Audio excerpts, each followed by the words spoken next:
एक दिन मुझे उसकी कॉल आई। उसने मुझे कहा कि मुझे चाय बनानी आ गई है, क्या तुम मेरे हाथ की बनी चाय नहीं पियोगे? और मैं जुनून की हद तक उसे चाहने वाला उसकी बात भला कैसे टाल सकता था। 4:30 बजे ड्यूटी खत्म की और उसकी शहर के जानिब चल दिया। मैं रात के 8 बजे उनके शहर पहुंचा। उस पगली ने सुबह के नाश्ते में चाय और पराठे का एहतमाम किया। उस पगली को बनाना कुछ भी नहीं आता था। पराठा बनाने की कोशिश में इतने ज्यादा टुकड़े हो गए कि भाई चोरी का गुमान होता था। खैर, महबूब के हाथ का बना था मेरे लिए तो दुनिया की सबसे लजीज चीज थी।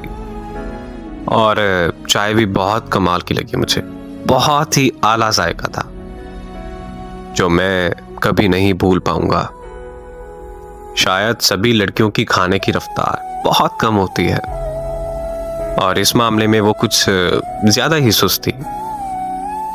अक्सर मैं अपने खाने की चीज खत्म कर लेता, लेकिन जब उसकी बारी आती तो हम उसके हिस्से में आई चीज को भी आधा आधा करके खाते थे। इस बात की उसे बहुत ज्यादा खुशी होती थी और उसे खुशियां देना मेरी जिंदगी का मकसद बन गया।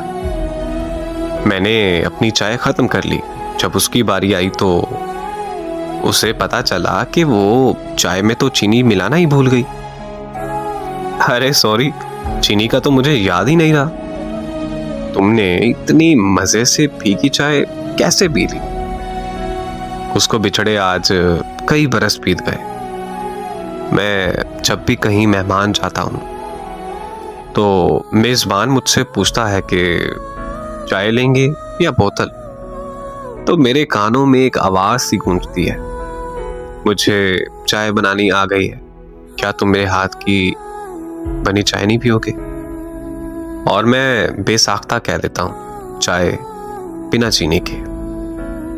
सभी मुझसे हैरान होकर पूछते हैं कि भाई बिना चीनी के क्यों?